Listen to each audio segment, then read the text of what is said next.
Baby के पिता कृष्णा एक स्कूल के बाहर चीनी की मिठाई बेचा करते थे। उनका व्यापार अच्छे से चल रहा था। बेबी उसी स्कूल में पढ़ा करती थी। कृष्णा की पत्नी शारदा हमेशा बीमार रहा करती थी।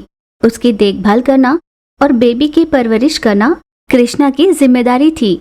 उसकी कमाई शारदा के इलाज और बेबी की पढ़ाई में ही खर्च हुआ करती थी। यूं ही दिन बीत रहे थे। अचानक एक दिन दिल का दौरा पड़ने से कृष्णा की मौत हो जाती है। उस घर का इकलौता सहारा भी छूट जाने पर वो परिवार तितर बितर हो गया था और कोई चारा न होने के कारण बेबी ने पढ़ाई छोड़कर अपने स्कूल के बाहर खुद ही चीनी की मिठाई बेचते हुए अपनी माँ की देखभाल करने की सोच ली। अगले ही दिन बेबी अपने पिता का चीनी मिठाई वाला ठेला लिए स्कूल के बाहर खड़ी हो गई। तो पिता के ना होते हुए भी ये लड़की रुकूंगी नहीं कहते हुए आगे बढ़ रही है। यही सही अवसर है, मैं भी यहाँ अपना एक ठेला लगा दूंगा। अगले ही दिन उस आदमी ने बेबी के ठीक सामने अपना ठेला लगाया। बेबी ये देखकर बहुत दुखी हुई। अंकल, आप ठीक मेरे सामने ये ठेला लगाकर मेरे पेट पर लात क्यों मार रहे हो? तुम ऐसा क्यों सोच रही हो? जिसका व्यापार उसका। यहाँ वैसे भी बहुत बच्चे आते हैं, तो व्यापार सभी का अच्छे से ही होगा, यही सोचकर मैंने ठेला लगाया। ये सोचने की जरूरत नहीं कि मैं तुम्हें नुकसान पहुँचाने आया हूँ। बेबी उसे कुछ न कह पाई, वो चुप रही। कुछ समय बाद बेबी के ठेले के पास बहुत सारे बच्चे आने लगे। बेबी ने उन्हें चीनी की मिठाई दी, पर बेबी के सामने खड़ा ठेला वाला सभी को बहुत जल्दी जल्दी चीनी की मिठाई बना कर दे रहा था। बेबी के पास आने वाले सारे ग्राहक ये सोचकर कि बहुत देरी हो रही है, उसी ठेले वाले के पास मिठाई लेने लगे। ये देखकर बेबी बहुत दुखी हो रही थी। शाम तक अपना व्यापार खत्म कर वे दोनों अपने अपने रास्ते चले गए। घर लौटी बेबी बहुत दुखी होकर कह रही थी, अब मैं क्या करूं? आज बहुत कम पैसे कमा पाई हूं। ऐसे ही चलता रहा तो माँ के इलाज के लिए पैसे कम पड़ जाएंगे। हे भगवान, आपने हमारे हालात इतने बुरे क्यों किए? वो इस तरह भगवान को कोसने लगी। यूं ही दिन बीत रहे थे। बेबी का धंधा पूरी तरह से ठप हो गया। बेबी के समझ में नहीं आ रहा था कि वो क्या करे।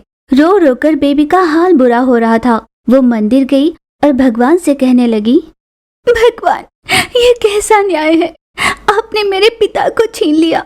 माँ हमेशा बीमार रहती है, पेट पालने के लिए काम कर रही थी, तो उसमें भी इतनी अड़चने आ गई। अब हम कैसे जिएंगे भगवान? क्या आपको हमें यूं सताना अच्छा लगता है भगवान? अच्छा होगा आप हमारी जान ही ले लो भगवान। यूं फूट फूट कर वो रो रही थी। तभी वहां से गुजर रही एक औरत ने उसे देखा। बेटा, तुम क्यों रो रही हो? बेबी ने उसे सारी बात बताई। बेबी की बात सुनकर उस औरत ने कहा, बेटा, दुष्ट लोग भले ही शुरुआत में सफल हो जाए, पर भगवान उन्हें सही समय पर सबक सिखाते ही हैं। किस समय क्या करना है भगवान अच्छे से जानते हैं। तुम अपने मन में किसी तरह की शंका मत रखो, सब भला होगा। दूसरों का बुरा चाहने वालों का खुद बुरा होता है, ये सृष्टि का नियम है बेटा। इस तरह उस औरत ने सांत्वना देने की कोशिश की, पर बेबी फिर भी रो रही थी। बेटा, ये माला मैं तुम्हारे गले में डाल रही हूँ, इसके बाद तुम्हारा सब भला होगा। ऐसा कहकर उस औरत ने बेबी के गले में माला पहना दी। बेबी ने उसे स्वीकारा और कुछ देर उससे बात कर वहां से घर चली गई। वो औरत एक तांत्रिक थी। वो बहुत ही नेक स्वभाव वाली थी। उस औरत ने बेबी को जो माला दी थी वो जादुई शक्तियों वाली थी। हर रोज की तरह बेबी ने अपना ठेला लगाया। आश्चर्यजनक उसकी चीनी मिठाइयाँ रंग बिरंगी वाहन और खिलौनों के रूप में बाहर आ रही थी। कार, रेलगाड़ी, साइकिल, ट्रक, ऐसे वाहनों के आकार वाली चीनी मिठाई देखकर सारे बच्चे आकर्षित हुए। अरे वाह, ये तो बहुत बढ़िया है, मुझे कार वाली मिठाई चाहिए। इस तरह होड़ लगाकर बेबी के पास मिठाई खरीदने लगे। ये देखकर ठेले वाला बोला, ये क्या अजीब हो रहा है? ये लड़की इस तरह के आकार वाले मिठाई कैसे बना पा रही है? ये देखकर वो हक्का बक्का रह गया।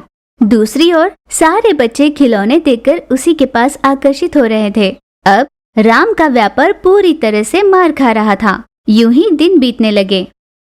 बेबी के पास बनने वाली तरह तरह के आकार वाली मिठाई देखकर सभी उसी के पास भीड़ जमाने लगे। पिछले 2 दिनों में मैंने बहुत सारे पैसे कमाए, लगता है भगवान ने ही उस औरत के रूप में आकर मेरी मदद की है। ऐसा कहते हुए खुशी के आंसू पोंछने लगी।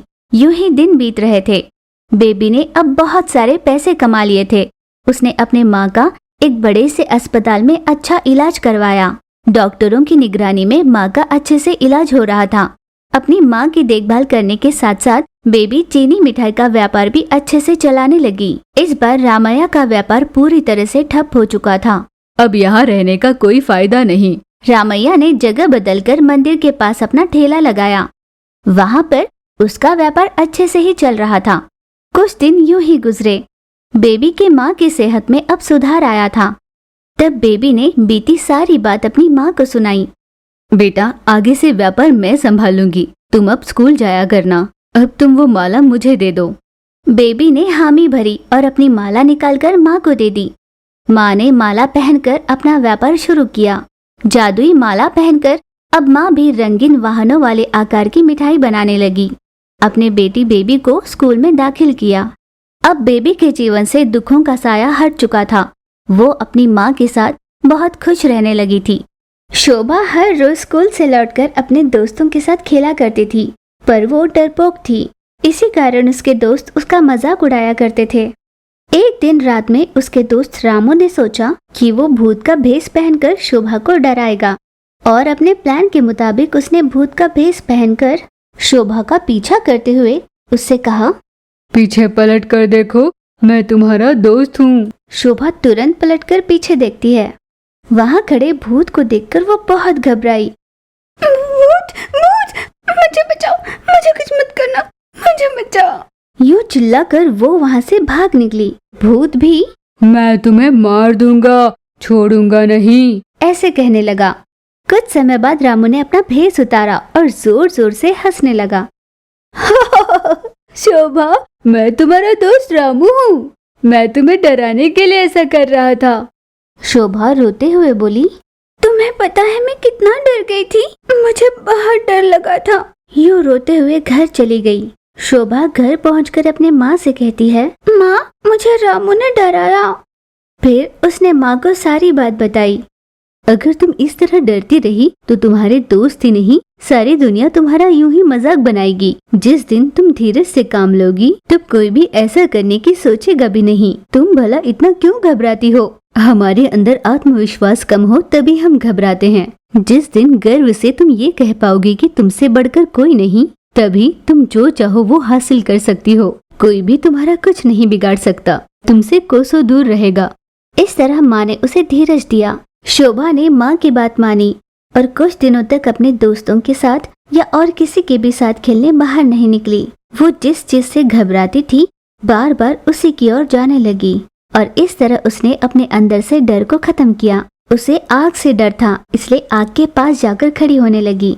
उसे छिपकली और कुत्ते का डर था, वो उन्हीं की ओर देखने लगी। इस तरह धीरे धीरे उसके अंदर का सारा डर खत्म हुआ। अब वो मन ही मन सोचती थी, अब मुझे कोई नहीं डरा सकता। रामू ने मेरे साथ मजाक किया था ना, अब मैं उसे असली मजा चखाती हूँ। ऐसा ठान कर वो अपने दोस्त रामू के पास जाती है। कैसे हो रामू? ऐसे उससे पूछा। रामू ने कहा, मैं तो एकदम बढ़िया हूँ, तुम बताओ, इतने दिनों से तुम बाहर क्यों नहीं निकली? मेरा भूत वाला चेहरा देखकर तुम घबरा गई थी ना? तुम जैसे डरपोक को तो मैंने आज तक नहीं देखा। यूं हंसते हुए उस पर नकली छिपकली फेंकता है। शोभा बिल्कुल नहीं घबराई, उस छिपकली को उठाकर वापस उसी पे फेंक दिया। ये देखकर रामू चौंक गया। क्या हुआ रामू, क्या अब तुम घबरा गए? लगता है डर गए। ऐसा कहकर अपनी लंबी जबान को बाहर निकालती है। ये देखकर रामू बहुत घबरा गया। वो वहां से भागने की कोशिश करने लगा, पर शोभा ने उसे रोककर कहा, इतने दिनों से शोभा को डरा रहा था ना, आज तक उससे जितनी चीजें छीनी है तुमने, वो सब मुझे अब लौटाने होंगे तुम्हें। ये क्या, तुम दो आवाज में कैसे बात कर रही हो? तुम हो कौन?